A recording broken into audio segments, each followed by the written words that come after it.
Yeah, go ahead, guys. Shane, you were an assistant coach for 20 years, kind of learning how to be a head coach, how to build a roster. It seems like ever since you became a head coach, there's something else to deal with. You got NIL, you got transfer, now we got revenue share. Does it always seem like you're kind of starting over on how you can build your roster year to year? Yeah, in a lot of ways, it's truly year to year, the roster that you're building because of that, but then just the rules, the laws, whatever, they're ever changing. I feel like every year that I've been the head coach of South Carolina, it's something different, the terrain that we're navigating and then the rules we have. And even now, it's tough because you're trying to base decisions on building your roster, but you're basing those decisions what you think is going to happen with a lawsuit all the way out in California. And that could go either way. So it's a challenge right now for sure. You just kind of take it day by day, and here's what the aspects are today, knowing that it may change next week, next month, next year. And it looks like the House resolution is going to be passed pretty soon. The whole 5 years and 5 thing might be discussed or put through. Do you have like kind of a contingency plan if you have some guys that may want to come back or can come back? Yeah, I would say with us, it's you've kind of got all kinds of different plans. You got your plan of how you're going to go about things if this happens. You have your plan of how you're going to go about things if this happens. You have your plan if that happens, and then you just, Coach Spurrier used to always tell me as an assistant coach, be flexible, Beamer, just be flexible, and those words have never, what's the word, ring truer. Than right now, but that's the case. You certainly you don't want to get boxed into anything. You certainly want to be flexible and have a plan for all the different things that could potentially happen for sure, and we'll cross that bridge when it comes to it. And I know this, I like the guys on our team and would love to be able to keep a lot of them around for a little bit longer. Coach, can you talk about a little bit about tonight's event, the first of 5 legs here? Just talk about the excitement of doing the welcome home tour again. Yeah, it's good to be back here. It's funny, I was here a year ago, and I think I told you guys that I was naming Lenor Cellar as the starting quarterback coming out of the spring at this event. And you think about from last year to now how things have changed in so many ways, in a good way for sure. And it's great to be back here without a doubt. Always coming to Florence. It's such a great group here in this community, and great to be back with them and see so many familiar faces. And it's an exciting kickoff to the spring Gamecock Club circuit welcome home tours. I know excitement is sky high right now for Gamecock football. They were telling me about the statistics right now from season ticket renewals, Gamecock Club renewals, and new members, and it's at a really good pace right now, and that's a testament to everything that's going on in Columbia. And it's great to be here tonight and be able to talk about it. And then 2 players I wanted to ask about, and then I'll be done. Can you talk a little bit about Jaden Cellar so far and how he's doing so far in his first camp with you? Yeah, he's Jaden's doing well. He's come in and gotten off to a really good start, along with some of the other receivers that graduated high school early and went through spring practice, and that experience is only going to help him. You're going through some growing pains. You go right from playing high school ball at South Florence to you're in the middle of an SEC weight room, a month later, and then out on the practice field. But I feel like he got better each practice throughout the spring and finished on a high note, and arrows are certainly pointing up for him. And then TJ Sanders going to get drafted coming up here this weekend. Talk about his work ethic and just the player he's become when he started in your program till now to being a potential maybe first day draft pick. Yeah, really happy for him. Somebody that I'm really going to miss without a doubt. Just a ton of energy and appreciative of what he did in his time at Carolina. We came in together, and as I've said before, when I got hired, TJ was committed to us, and he could have easily opened it up and gone somewhere else because he didn't know me at all, but he stayed committed to South Carolina. He came to play for this head coach that he had never met and had a great career. And it's hard to think, it's crazy to think back, he redshirted. And I remember coming into a lot of our defensive staff meetings after practice and talking to the defensive coaches and having them explain to me why we aren't playing TJ Sanders on Saturday because we can't block him on the scout team, the offense in practice during the week. And he just continued to get better throughout his time at Carolina and has such a big upside. And it's been fun talking to NFL teams about him, and he's very attractive to them because of his ability, his personality, all that. What's it like to have Lenor back? Obviously, last year at this time, you announced him as the starter. Here you go into chapter 2 again of him as a starter. What is it you expect out of Lenor? What is it that you love about his play? Yeah, I just love how steady and consistent he is. He's a guy that he's the same guy. You guys that have been around him and know him, he never changes his personality. He's steady, consistent, and that's a great quality to have in a leader. That's a great quality to have in your quarterback, and that's what he is. He got better every game last year as the season went on, and I think the thing for Lenor this year is just continue to make those strides, to continue to improve as a quarterback, and there's a lot that he can do from that standpoint in the passing game and the run game. And then just as a leader, last year at this time, I hadn't even said he was the starter yet, and he's still trying to earn a role. Well, now he has a pretty prominent role on our team, obviously, and I've seen him be more vocal and be willing to hold guys accountable even more so now as the quarterback, and that's what he just needs to continue to do in his own way. Don't be somebody that you're not, but pleased with the progress that he's made on and off the field.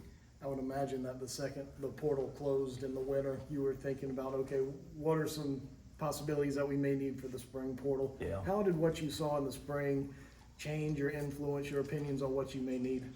Yeah, in different ways, you're exactly right. When the portal closed, you look at your roster and you say, okay, we feel pretty good about everything, but we feel really good about this position, but could certainly feel better if we were able to add some guys at this position. And it's like I've told some of the players on our team, when I say that about certain positions, it's not saying that we're not good enough. It's just saying from a depth standpoint, we're not where we need to be.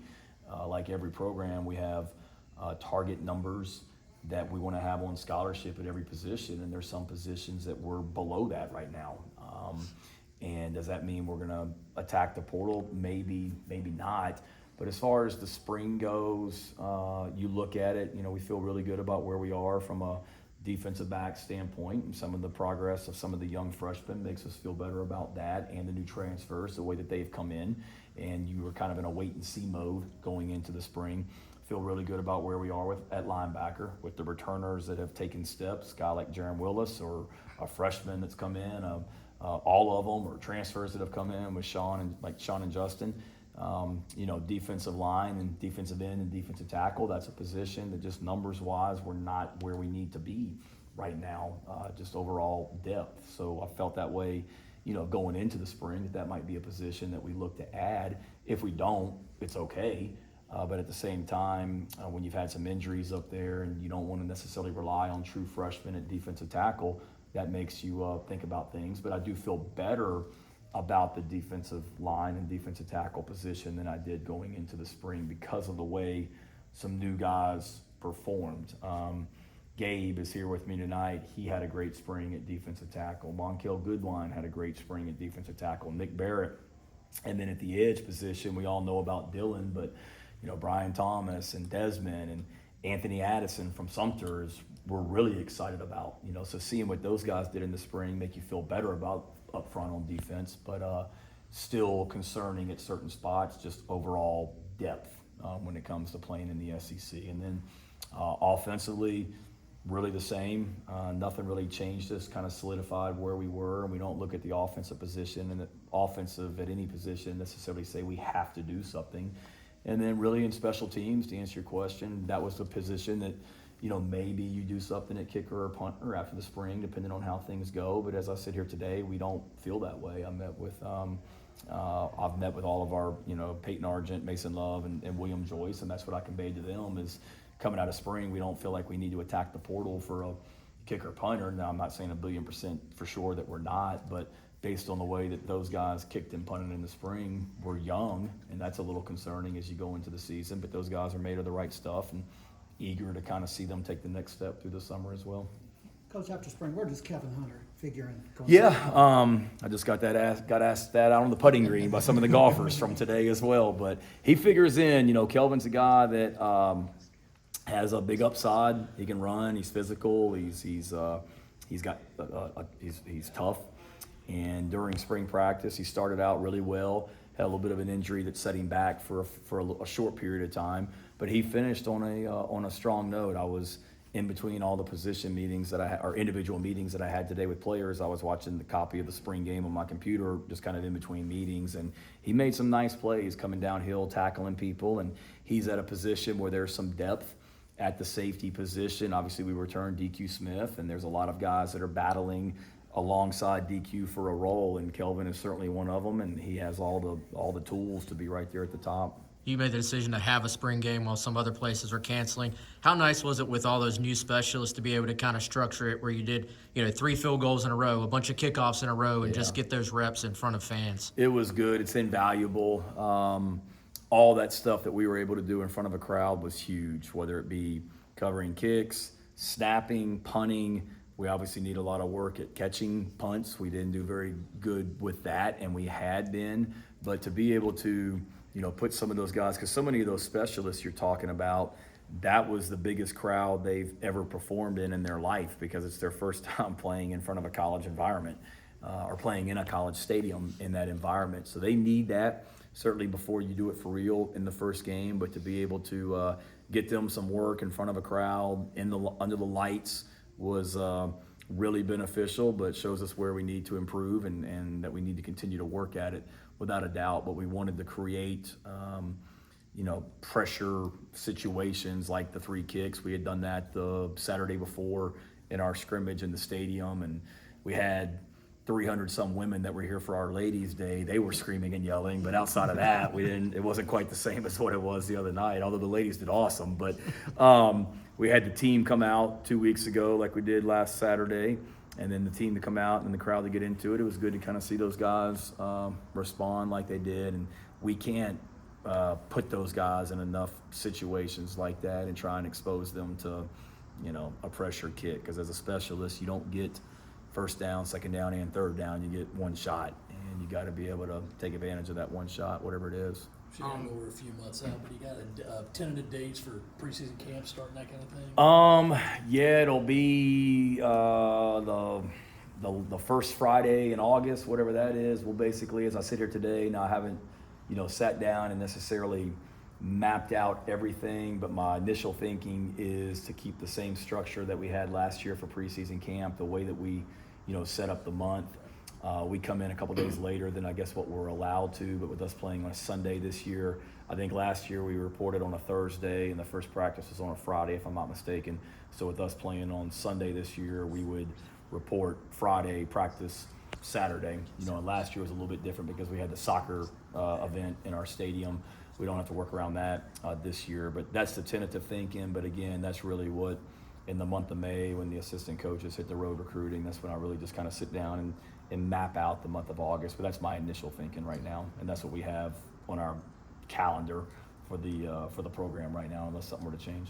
Yeah, Demetrius Knight was a very unique individual in terms of bringing leadership qualities in, but this time last year, we were talking about him and those leadership qualities. Is there anybody from the transfer class that has come in who you see some similarities in, who's just kind of taking the bull by the horns from that standpoint?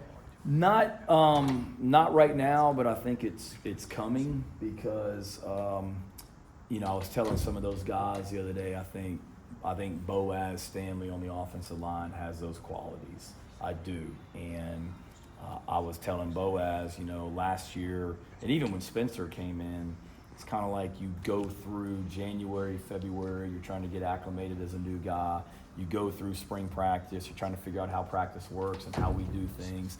And then you have a little bit of a break in May, and then when you come back for summer school, you're more established and you can kind of take the bull by the horns. And I think that's what Spencer did in a lot of ways. I think that's what D. Knight and a lot of those guys did. But I think there's multiple guys that have those qualities, and we need them. Nick Sharp on the offensive line, I know he was banged up, but I think he's that kind of guy. Boaz certainly playing center. There's a natural leadership element to that position that's important. I'm trying to think, new guys. I'm sure there's a lot of them, but those would be two, particularly on offense, that come to mind without a doubt. And we got 3 transfers in Brady Hunt, he's married. Boaz, he's married. And Gabe, he's getting married in a couple weeks. So we got three guys on our team that are transfers that are married guys as well. But I do think there's something to that because they're older guys. They're not young freshmen anymore because of their lifestyle and the fact that they have a wife. There's kind of not a old man mentality, but if you're a young freshman out of high school, you're like, man, that dude is married, and there's kind of a natural leadership element that automatically comes with that, if you will, too. Will you be a groomsman or any of the? No, I didn't know Boaz when he got married. Brady did not ask me to last summer when he got married, and Gabe has not either. So we'll see. But I'm happy for those guys. They've all have gotten all have gotten connected to some amazing young women. One more question, if you all have one. How did the end of spring meetings you were telling us about earlier go, just kind of in general today? Yeah, I did 27 of them on Friday before the spring game. I did 33 today, and then I've got I think 20 some tomorrow, and then I'll wrap up on Friday. They've been good. I wouldn't say any major surprises. They've all been pretty solid, I guess. Couple guys that I know news is out, a couple guys that just decided, or one guy today that decided to, move on somewhere else just because coming out of spring, he wasn't going to be in our 2 deep. And like he told me, I want to play and I don't want to sit the bench again for another year. And I don't like seeing anybody, leave that soon, and don't like, guys to make that decision after 1 year, but certainly want all of our guys to be happy with their role. So as we sit here today, everything's been good. I know there's a lot of excitement with our guys in regards to the 2025 team and the way that we're doing things and the way the program's going, and guys want to be a part of that. And certainly there's a lot of different conversations and elements and aspects at play, but the meetings that I've had in my office, everything has been positive, and we'll kind of see how the rest of the week goes. And I know this, when I get to Friday and the portal closes, I'll sleep well and enjoy the weekend for sure. So Thank you, guys. Good.